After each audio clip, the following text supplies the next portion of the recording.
ओम नमो भगवते वासुदेवाय। बोलो विष्णु भगवान की जय, लक्ष्मी माता की जय।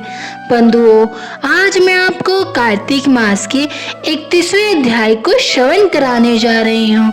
अगर आपने बाकी के अध्यायों का श्रवण नहीं किया है तो इस चैनल पे जाके सभी अध्यायों का श्रवण अवश्य कर लें। ऐसा करने से भगवान विष्णु की कृपा सदा ही अपने भक्तों पर बनी रहेगी। प्रत्येक मनुष्य को कार्तिक स्नान अवश्य करना चाहिए और कार्तिक स्नान करने के साथ ही कार्तिक महात्म्य के अध्यायों का रोजाना श्रवण करना चाहिए। ऐसा करने से भगवान विष्णु की कृपा सदा ही अपने भक्तों पर बनी रहेगी।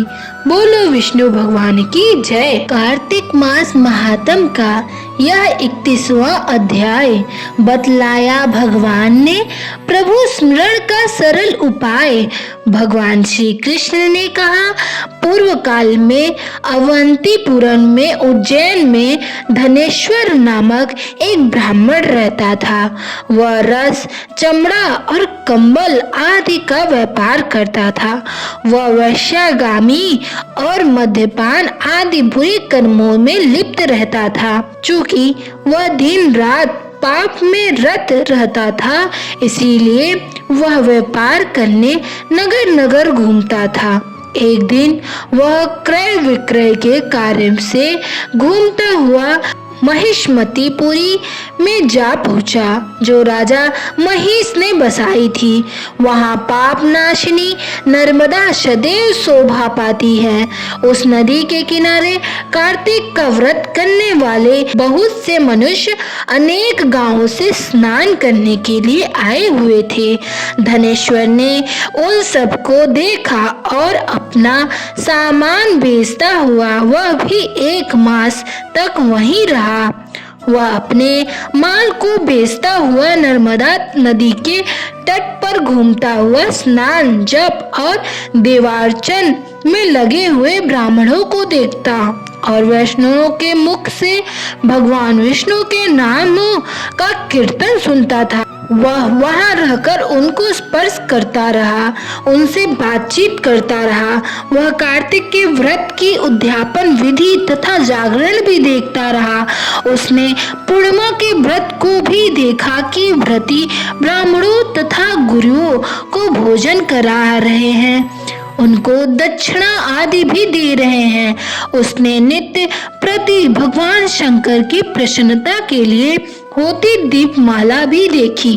त्रिपुर नामक राक्षस के तीनों पुरों को भगवान शिव ने इसी तिथि को जलाया था, इसलिए शिव जी के भक्त इस तिथि को दीप उत्सव मनाते हैं। जो मनुष्य मुझ में और शिव जी में भेद करता है, उसकी समस्त क्रियाएं निष्फल हो जाती हैं। इस प्रकार नर्मदा तट पर रहते हुए जब उसको 1 माह व्यतीत हो गया तो एक दिन अचानक उसे किसी काले सांप ने डस लिया। इससे विह्वल होकर वह भूमि पर गिर पड़ा।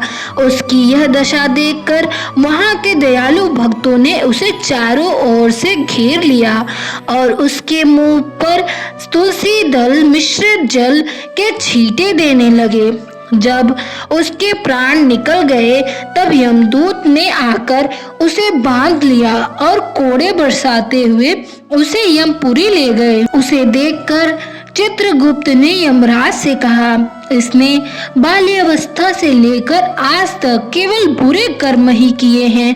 इसके जीवन में तो पुण्य का लेश मात्र भी दृष्टिगोचर नहीं है। यदि मैं पूरे 1 वर्ष तक भी आपको सुनाता रहूं तो भी इसके पाप की सूची समाप्त नहीं होगी। यह महापापी है, इसलिए इसको 1 कल्प तक घोर नरक में डालना चाहिए। चित्रगुप्त की बात सुनकर यमराज ने कुपित होकर कहा, काल नेमी के समान अपना भयंकर रूप दिखाते हुए अपने अनुचरों को आज्ञा देते हुए कहा, हे प्रेत सेनापतियों, इस दुष्ट को मुगदरों से मारते हुए कुंभी पाक नरक में डाल दो। सेनापतियों ने मुगदरों से उसका सिर फोड़ते हुए कुंभी पाक नरक में ले जाकर खोलते हुए तेल के कड़ोहों में डाल दिया। प्रेत सेनापतियों ने उसे जैसे ही तेल के करोड़ों में डाला वैसे ही वहां का कुंड शीतल हो गया।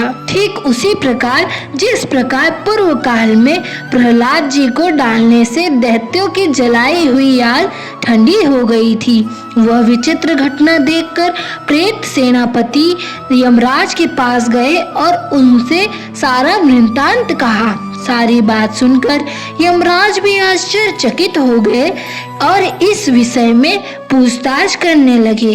उसी समय नारद जी वहां आए और यमराज से कहने लगे, हे सूर्यनंदन, यह ब्राह्मण नरकों का उपभोग करने योग्य नहीं है। जो मनुष्य पुण्य कर्म करने वाले लोगों का दर्शन, स्पर्श और उनके साथ वार्तालाप करता है वह उनके पुण्य का 6वां अंश प्राप्त कर लेता है। यह धनेश्वर तो 1 मास तक श्री हरि के कार्तिक व्रत का अनुष्ठान करने वाले असंख्य मनुष्यों के संपर्क में रहा है। अंततः यह उन सबके पुण्यांश का भागी हुआ है। इसको अनिच्छा से पुण्य प्राप्त हुआ है, इसलिए यह यक्ष की योनि में रहे और पाप भोग के रूप में सब नरक का दर्शन मात्र करके ही यह यम यातना से मुक्त हो जाए। भगवान श्री कृष्ण ने कहा। सत्यभामा नारद जी के इस प्रकार कहकर चले जाने के पश्चात धनेश्वर को पुण्यात्मा समझते हुए यमराज ने दूतों को उसे नरक दिखाने की आज्ञा दी। बोलो विष्णु भगवान की जय। आज की कथा में हमने ये जाना कि किसके स्पर्श और कि अगर पुण्य करने वाले के संपर्क में भी हम रहें तो उसके पुण्य का हमें 6वां अंश प्राप्त होगा। अर्थात हमें हमेशा अच्छे कर्म करने वाले व्यक्ति के साथ रहना चाहिए और बुरे कर्म करने वाले व्यक्ति के संपर्क में तनिक भी नहीं रहना चाहिए। इससे उसके बुरे कर्म का पाप हमारे सिर पे मर दिया जाएगा।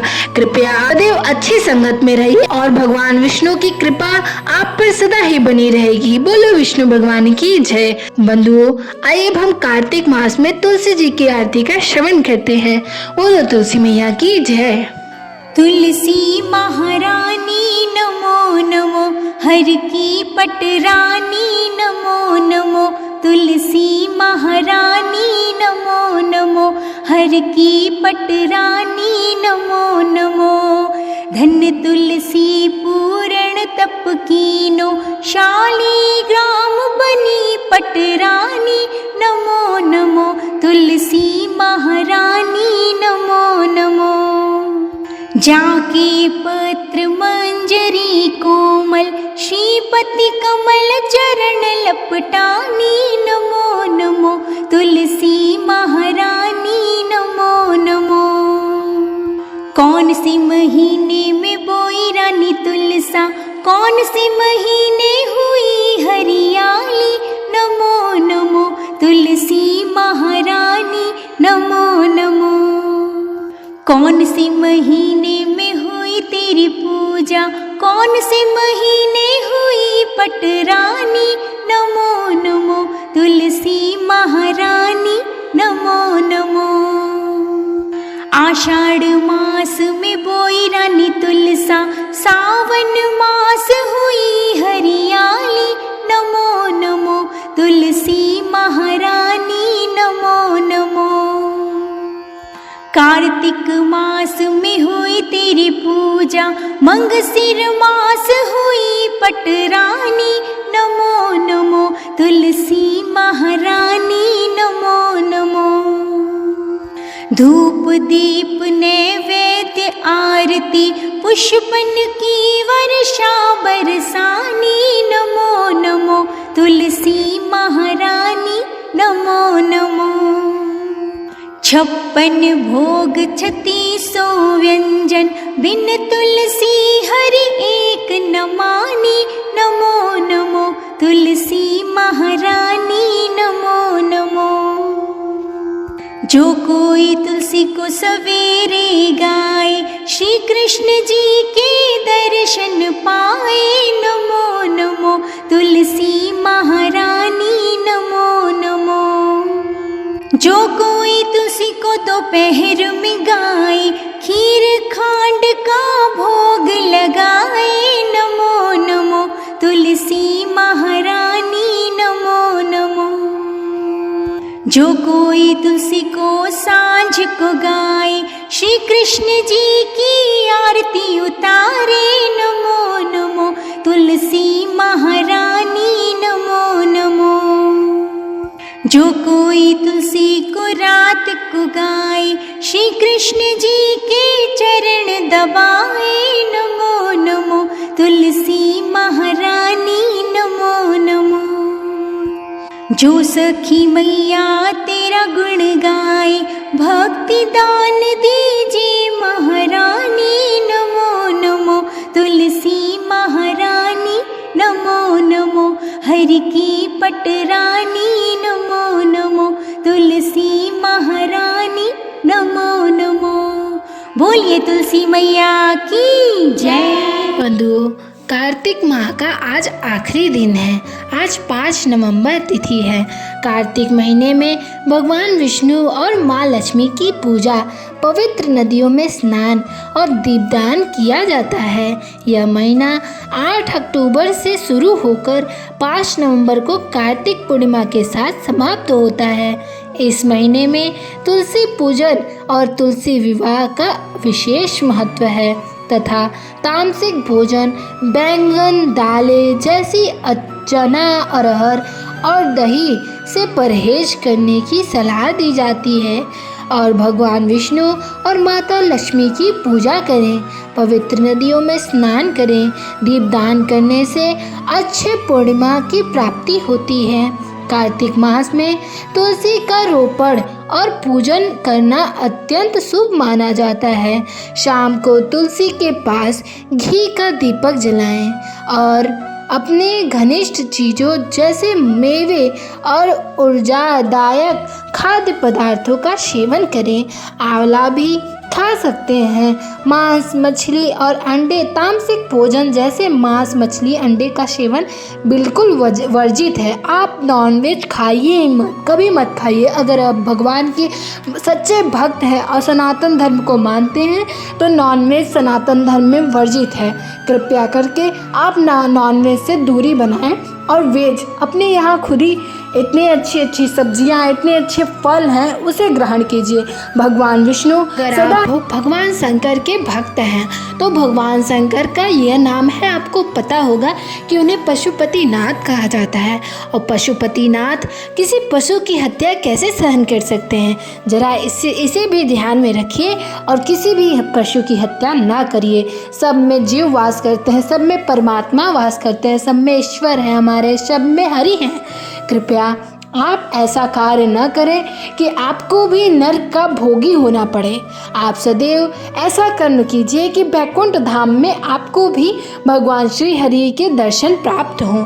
आप भी अच्छे कर्म द्वारा बैकुंठ ले जाएं और श्री प्रेमानंद जी महाराज के सानिध्य में रह के उनके वचनों का पालन करें, उनकी वाणी का अनुसरण करें। वो जो बताते हैं हमारे जीवन में मंगल होने के लिए बताते हैं, उनका अनुसरण अवश्य करें। बोलो प्रेमानंद जी महाराज की जय। बंधुओं, अगर आप इस चैनल पे नए हैं तो चैनल को सब्सक्राइब करें। आज कार्तिक मास आखिरी दिन है।